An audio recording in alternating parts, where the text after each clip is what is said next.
Welcome to study politics. आज हम बात करेंगे व्हाट इज़ टेररिज्म के टेररिज्म जिसे हम दहशतगर्दी बोलते हैं, ये बेसिकली क्या चीज़ है।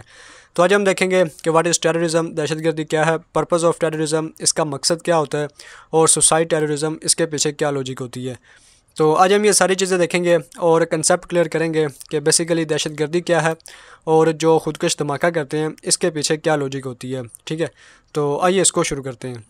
तो सबसे पहले हम देखते हैं कि व्हाट इज़ टेररिज्म, या दहशतगर्दी बेसिकली है क्या। तो पॉल जॉनसन इसकी डेफिनेशन करते हैं कि डिलिबरेट यानी ये सोचा समझा होता है, सिस्टमेटिक मर्डर, मेमिंग एंड मेंसिंग, दोनों का मतलब आप डेंजरस ले सकते हैं, ख़तरनाक ले सकते हैं, दूसरे को तकलीफ़ देना, तबाह करना। Of the innocent to inspire fear, यानी ये अब इसमें की पॉइंट है कि टेररिज्म किस लिए किया जाता है कि इंस्पायर फियर, ठीक है, किसमें, इनोसेंट के अंदर, in order to gain political ends. अब ये इसका पर्पज़ हो गया जिसको हम आगे भी देखेंगे। तो यहाँ पर बेसिक जो आर्ग्यूमेंट है वो क्या है कि जो इनोसेंट्स होते हैं उनके अंदर फियर इंस्पायर किया जाता है और मकसद क्या होता है, पॉलिटिकल एंड्स इसको गेन करना। ये है डेफिनेशन का एक हिस्सा। अगले हिस्से में वो कहते हैं कि terrorism is intrinsically evil, necessarily evil and Holi evil, कि जो टेररिज्म है ये बेसिकली क्या है, इवल है, ये गुनाह है। तो इस डेफिनेशन में हमें बेसिकली दो चीज़ें मिलती हैं। एक में तो हमें प्योर जो टेररिज्म है उसकी डेफिनेशन मिलती है कि पॉलिटिकल एंड्स हासिल करने के लिए जो इनोसेंट होते हैं उनके अंदर जो फियर है उसको इंस्पायर किया जाता है। और दूसरे नंबर पर वो कहते हैं कि जो टेररिज्म है ये बेसिकली क्या है, इवल है। अब क्या है कि जिस तरह हम नीचे इसको क्रिटिकली देखते हैं कि जो पहला हिस्सा है इस डेफिनेशन का उसको तो हम एक्सेप्ट करते हैं कि जो इनोसेंट होते हैं, मासूम लोग होते हैं, उनके अंदर आप खौफ की फ़िज़ा पैदा करें, इसको दहशतगर्दी कहते हैं। और मकसद क्या है, पॉलिटिकल गेन, यानी आपका जो मकसद होता है वो पॉलिटिकल एंड्स होता है, पॉलिटिकल मकासद होते हैं, आपके सियासी मकासद। अगर हम कहें कि इफ़ इवल, कि अगर हम कहें कि जो टेररिज्म है, जो दहशतगर्दी है, ये इवल है, तो इसका मतलब ये हुआ कि इस दहशतगर्दी का जो सल्यूशन है वो पॉलिटिशियंस के पास नहीं है, यानी स्टेट के पास इसका कोई सल्यूशन नहीं है। ना आर्मी टेररिज्म को ख़त्म कर सकती है, ना पॉलिटिशियंस, ना पार्लियामेंट में बैठ के आप आइन साजी कर सकते हैं। यानी इन तरीक़ों से आप कभी भी दहशतगर्दी को ख़त्म नहीं कर सकते। अगर आप ये कहें, यानी डेफिनेशन में इस चीज़ को शामिल करें कि जो टेररिज्म है ये इवल है। अब इसकी वजह क्या है कि अगर टेररिज्म इवल है, यानी इवल को हम इसके ओपोजिट में हम देखेंगे कि विर्चू होता है। ठीक है, एक तरफ नेकी है, एक तरफ बदी है, एक तरफ गुनाह है, एक तरफ नेकी है, यानी इवल और विर्चुअस। तो अगर ये टेररिज्म इवल है तो इसका मतलब ये हुआ कि इसका जो सल्यूशन है वो जो मजहबी रहनुमा है उनके पास है, यानी मजहबी तरीके से आप इसका हल करें, या आप किसी फ़िलोसोफ़र को कहें कि वो डिफ़ाइन करे कि what is virtue, what is evil. और फिर टेररिज्म को चूँकि हमने इवल क्या दिया तो फिर कोई फ़िलोसोफ़र ही बता सकता है कि इसका जो सल्यूशन है वो क्या हो सकता है, या फिर कोई जो मजहबी रहनुमा है वो हमें बता सकता है कि इसका क्या सल्यूशन है। तो बेसिकली हमने क्या देखा कि जो पहला पार्ट है वहाँ तक हम कहेंगे कि ये ठीक है, यानी रैशनली हम देखें तो ये चीज़ होती है कि मासूमों के अंदर आप खौफ की फ़िज़ा पैदा करें और मकसद होता है सियासी मकासद। यहाँ तक ये ठीक है, लेकिन हम कहें कि ये इवल है तो ये बात ठीक नहीं है, क्योंकि इवल कहने से स्टेट के पास इसको हल करने का कोई सल्यूशन नहीं बचता। इसके बाद one of the reason for terrorist act में भी ठीक है क्या कि terrorist kill because there is no alternative, कि दहशतगर्द हमेशा इसलिए कत्ल करते हैं क्योंकि उनके पास कोई अल्टरनेटिव नहीं होता और वो पावरफुल जो स्टेट होती है उसको भी चैलेंज नहीं कर सकते। अब एक बात तो ये है कि जिसको हम आगे सुसाइड अटैक में देखेंगे कि जो टेररिस्ट होते हैं वो तादाद में बहुत ज़्यादा कम होते हैं। ठीक है, बहुत उनकी कम तादाद होती है। दूसरी तरफ इनका जो एनिमी होता है वो पावरफुल होता है, उनकी जो तादाद होती है वो भी ज़्यादा होती है। तो ज़ाहिर बात है स्टेट भी इसी चीज़ में आ जाती है कि स्टेट जो होती है वो ज़्यादा पावरफुल होती है, उसके पास अथॉरिटी ज़्यादा होती है, और फिर जो अथॉरिटी उसके पास होती है वो भी लेजिटिमेट अथॉरिटी होती है। तो जो टेररिस्ट होते हैं, दहशतगर्द होते हैं, चूँकि इन्होंने अपने मकासद हासिल करने होते हैं तो लेजिटिमेट तरीके से वो उसको हासिल नहीं कर सकते। इस वजह से वो जो टेररिस्ट टैक्टिक्स हैं उसको यूज़ करते हैं ताकि वो अपने जो भी मकासद हैं उसको अचीव कर सकें। तो इसको हम आगे देखते हैं कि पर्पज़ ऑफ टेररिज्म, दहशतगर्दी का मकसद क्या होता है। तो इसमें आता है कि political in aims and motives, कि दहशतगर्दी का जो सबसे बड़ा मकसद होता है वो क्या होता है कि political in aims and motives. इसके अलावा वायलेंट होता है। ठीक है, ये भी एक पर्पज़ होता है कि आप एक खौफ की फ़िज़ा कायम कर दें।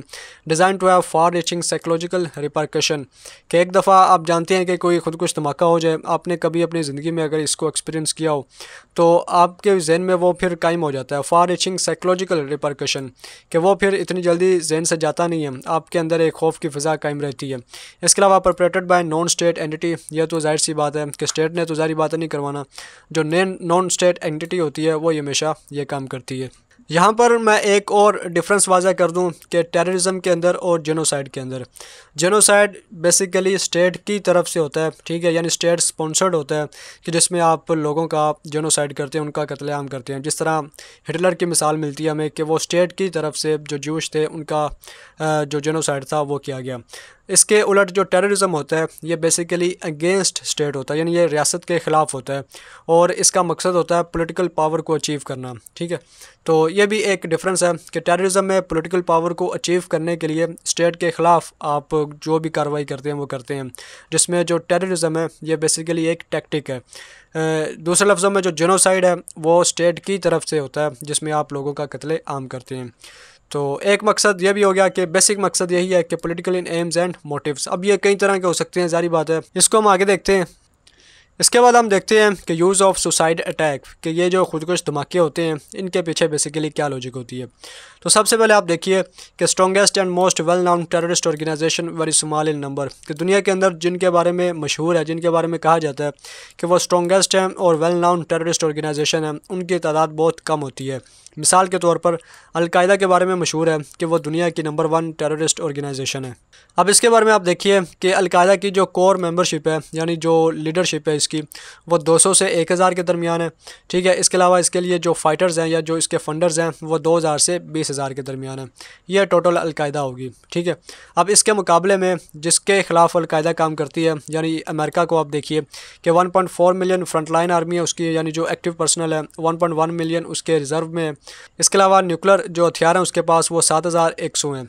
इसके अलावा इसराइल को आप देखिए कि 1,60,000 उसके खड़े हुए फ्रंट लाइन है, 6,30,000 उसके रिज़र्व में है, 4,170 टैंक्स हैं, 10,185 उसके व्हीकल हैं, 242 फाइटर जेट हैं। डिफेंस जो बजट है उसका वो 17 बिलियन है। तो यहाँ से बेसिकली हमें एक बैकग्राउंड मिलता है कि ये जो सुसाइड अटैक होता है इसके पीछे लॉजिक क्या होती है। कि एक तो हमें ये पता चला कि जो भी दहशतगर्द ऑर्गेनाइजेशंस होती हैं उनकी तादाद बहुत ज़्यादा कम होती है और इनके जो एनिमी होते हैं, इनके जो दुश्मन होते हैं, उनकी तादाद और उनकी जो पावर होती है वो बहुत ज़्यादा होती है। लिहाजा ये जो दहशतगर्द ऑर्गेनाइजेशंस होती हैं ये दुश्मन के ख़िलाफ़ अपने अटैक को ज़्यादा मौसर बनाने के लिए, ठीक है, क्या करती हैं, सुसाइड अटैक का इस्तेमाल करती हैं। अब देखिए कि suicide attack is more rational for terrorist organisation और लीडर, ठीक है। अब कैसे होता है कि अक्टूबर 23, 1983 में क्या हुआ कि suicide attack by Lebanon Hezbollah, कि लेबनान के अंदर जो पार्टी है हिजबुल्लाह, ठीक है, जिसे अल्लाह की पार्टी भी कहा जाता है, जिसका मतलब ये निकलता है, तो उसने एक सुसाइड अटैक किया। कैसे किया कि Mercedes delivery truck Beirut international airport US marine and headquarter, यानी लेबनान के अंदर अमेरिका, फ्रांस और बरतानिया इसकी कुछ फ़ौजें आई हुई थी, ठीक है, अरब और फ़लस्तीन के दरमियान, इसराइल के दरमियान और लेबनान के दरमियान पीस कायम करने के लिए, ठीक है। तो क्या हुआ कि वो कहाँ पर थी, बैरूत इंटरनेशनल एयरपोर्ट में, ठीक है, US मरीन थी, इससे कुछ फासले पर जो फ्रेंच ट्रूप्स थी वो थी, ठीक है, यानी जो अमेरिका और फ्रांस और बरतानिया की प्रेजेंस थी वो लेबनान के अंदर थी। तो बैरूत इंटरनेशनल एयरपोर्ट में जहाँ पर अमेरिका के जो पर्सनल थे वो मौजूद थे, वहाँ पर एक मर्सिडीज़ डिलीवरी ट्रक, ठीक है, जिसके अंदर ये मवाद रखा हुआ था, उसके अंदर कुछ लोग भी बैठे थे जो जारी बात है खुदकुश धमाका जिन्होंने करना था। तो वो यानी कि इसी मौका पर आए और उन्होंने खुदकुश धमाका किया। इस धमाके में क्या हुआ कि 241 अमेरिका के बंदे मारे गए, 60 इंजर्ड हुए। इसके अलावा कुछ फासले पर जहाँ पर फ्रेंच पर्सनल थे, 56 जो फ्रांस के बंदे थे वो मारे गए, ठीक है। अब क्या हुआ कि attack achieved it's goal, US went out, कि बेसिकली इस अटैक का मकसद ये था कि हिजबुल्लाह ने ये कहा कि जो अमेरिका की प्रेजेंस है लेबनान के अंदर वो ख़त्म हो जाए, यानी अमेरिका यहाँ से अपनी फ़ौजें उठा ले। तो इस सुसाइड अटैक से क्या हुआ कि एक तरफ तो बहुत कम, यानी 1 या 2 बंदे मरे हिजबुल्लाह पार्टी के, जबकि दूसरी तरफ अमेरिका के 241 मारे गए और फ्रांस के 56 मारे गए। तो ये चीज़ बेसिक जो आर्ग्यूमेंट है सुसाइड अटैक का कि आजकल दहशतगर्द हमले क्यों होते हैं या माजी में ज़्यादा होते थे, तो इसका मकसद यही होता है कि जो दहशतगर्द ऑर्गेनाइजेशंस होती हैं इनकी तादाद बहुत कम होती है, इनके पास बंदे भी कम होते हैं। दूसरी तरफ जो स्टेट होती है वो स्ट्रॉन्ग होती है जिसके ख़िलाफ़ ये करते हैं, और स्टेट ज़्यादा स्ट्रॉन्ग भी होती है। लिहाजा दहशतगर्द जो धमाका होता है वो इस तरीके से इंतहाई ज़्यादा मौसर बन जाता है कि आप डायरेक्ट किसी के सामने भी नहीं आते, आप कोई लड़ते भी नहीं है, कोई टैंक की जंग नहीं हो रही, कोई कुछ नहीं हो रहा, सिंपली एक बंदा आया, उसने खुदकुश धमाका किया और 241 बंदे मारे गए, इधर 56 फ्रांस के आदमी मारे गए। तो इसलिए जो सुसाइड अटैक है वो बहुत ज़्यादा मौसर होता है। तो अटैक अचीव्ड इट्स गोल, मकसद भी पूरा हो गया। United states went out, America ने अपने सारे के सारे जो भी आर्मी वाले बंदे थे वो वापस बुला लिए। इसके अलावा एक और रीज़न कि दहशतगर्द धमाका क्यों होता है कि decision of terrorist lack resource, that's why. कि जिस तरह यहाँ पर मैंने इसराइल की बात की कि इसराइल के पास 1,60,000 ये खड़े हुए हैं, 6,30,000 वो रिज़र्व में है, टैंक्स इतने हैं, आर्म्ड व्हीकल इतने हैं, फाइटर इतने हैं, डिफेंस बजट इतने हैं, यानी वो कोई फ़ैसला करें तो पीछे उनके पास रिसोर्स भी हैं कि वो आगे इम्प्लीमेंट भी हो। जबकि जो दहशतगर्द होते हैं हमने देखा कि उनकी तादाद बहुत कम होती है, ठीक है, उनकी लीडरशिप देखी है और एक्टिव जो फाइटर्स हैं उनको देखिए, लिहाजा इनके पास रिसोर्स कम होते हैं, लिहाजा ये जो दहशतगर्द धमाका होता है ये इंतहाई इनके लिए फ़ायदा मंद साबित होता है। तो ये था बेसिकली व्हाट इज़ टेररिज्म, ठीक है। मैंने बेसिकली एक तो इसकी डेफिनेशन हमने की कि टेररिज्म क्या होता है, पर्पस इसका देखा कि पॉलिटिकल इसका मकसद होता है, सियासी मकसद होता है, और ये जो सुसाइड टेररिज्म है इसके पीछे बेसिकली क्या लॉजिक होती है। तो उम्मीद करता हूँ आपको इसके बारे में कुछ पता चला होगा। वीडियो देखने का शुक्रिया।